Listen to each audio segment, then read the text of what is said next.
Now, we would like to know what's going to be done to stop the police brutality that's being inflicted upon our citizens. I wasn't there. An arrest was made. There'll be a day in criminal court, and I'm sure there'll be a day in civil court. The supervisors already investigated and basically said that there was no excessive force. And I guess we find that kind of hard to believe, especially in light of the fact that this young lady was in the hospital for over a week and she had a cracked skull. We take a look at it and we do examine and see, did something go wrong? We will not condone nor tolerate any excessive use of force. Many of the police officers use the N-word very frequently in our communities.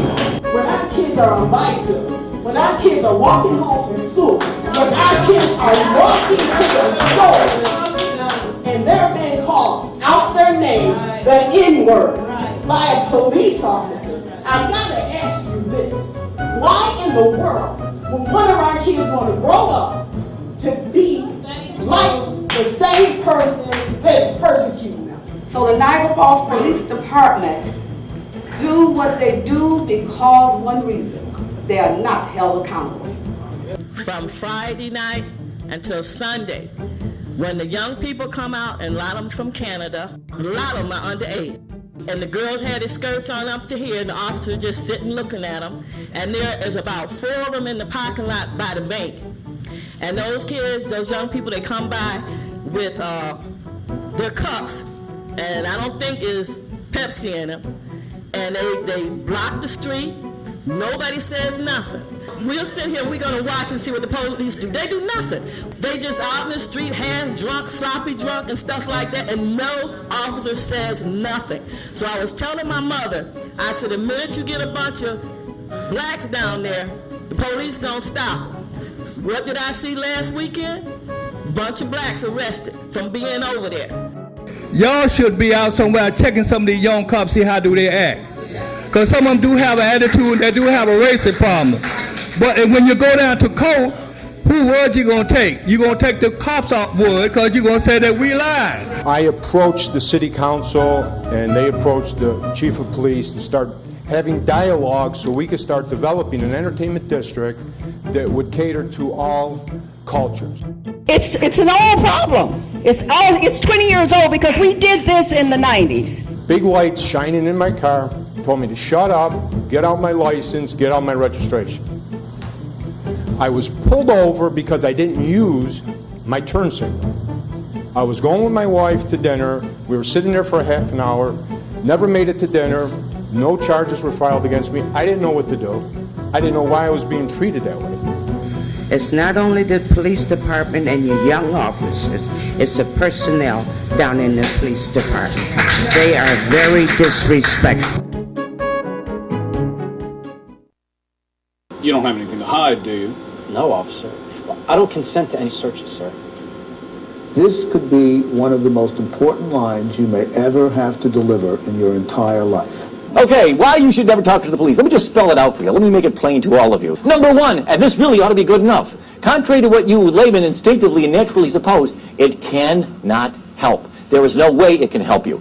Hey, the police are here. They want to talk to me.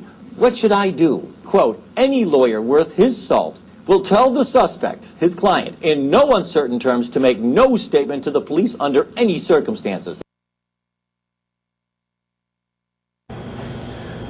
The problem that we see in Niagara Falls in 2001, the city instituted a minimum requirement of 60 college hours to take the law enforcement exam in Niagara Falls. Prior to that 200 or 60 hours of college credit, 234 people had taken the exam. From a department standpoint, from a city standpoint, from an HR standpoint, we're looking at that 60 hours as being a barrier right now. And there is some discussion about altering that so that we can, maybe not only from a minority standpoint, but from a city standpoint, we can increase the numbers that will take the exam. And when you look at our requirements, we have, for about the past 10 years, required 60 credit hours of college as well.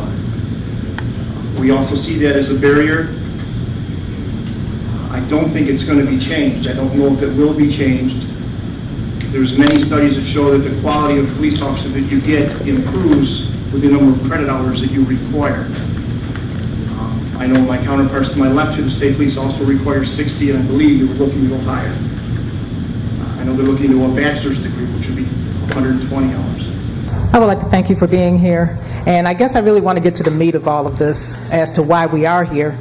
The major concern of the residents of our community has been that there has been excessive force being used by the police when placing individuals under arrest. And a case in point is Ms. Coleman, whose skull was cracked on February 24th because she was hit in the head with a metal flashlight. Now, we would like to know what's going to be done to stop the police brutality that's being inflicted upon our citizens.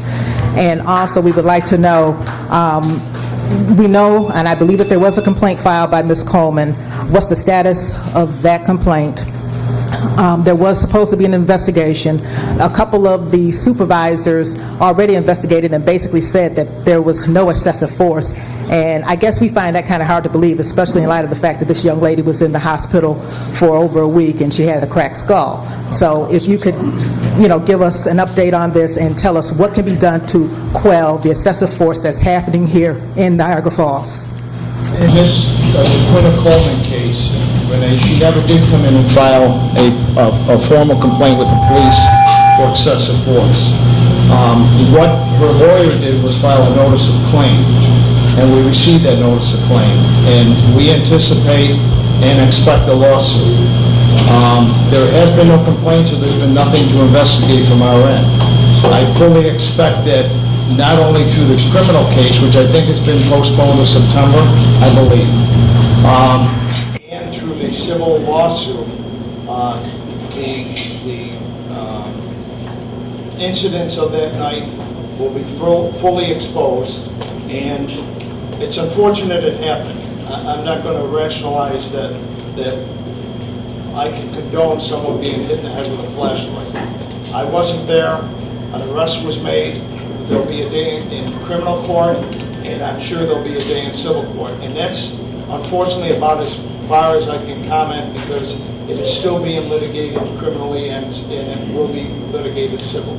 What is going to be done to stop the police brutality that is being inflicted upon our citizens?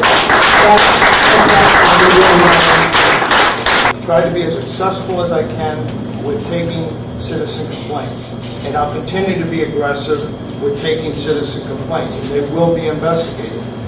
One of the venues with police brutality can be a civil lawsuit. It doesn't have to always be investigated by the police department. But wait a minute, there's a second part to that statement. It doesn't always have to be investigated by the police department if there's a civil lawsuit, but it will be investigated by the police department. Why would I tolerate police brutality? It will be investigated.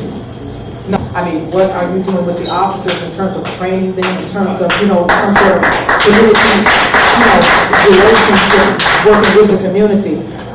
Something has to be done when you have an individual whose picture was in the paper and she was beaten up. And I guess, I'm very concerned. I'm a female, and I know all the other women are females here, and we really expect law enforcement to protect us, not to beat up on us. And that's a scary thing. And so I want to know what's being done at the department to kind of quell this stuff. I mean, because something obviously went awry, and that's obvious in terms of this woman's condition. And I want to know, what is the police department doing to stop this type of excessive force? Anytime we have an incident like that, obviously it reflects badly upon the police department. And we take a look at it and we do examine and see, did something go wrong? Was there a problem in the training? Was there a problem in the equipment that the officer was issued? What other things could we have done to prevent that? And as part of the academy training, the officers are trained to use the amount of force necessary to subdue an individual without causing them any undue injuries. We're out there to protect, we're out there to protect everybody. We don't want to see any citizens get hurt, and I don't want to see any police officers get hurt. And any time something like this happens, we take a look at it, and if we need to make changes, we will make changes. We will not condone nor tolerate any excessive use of force. We've had an aggressive training, and I'm not even going to take credit for it. It was Chief Carlin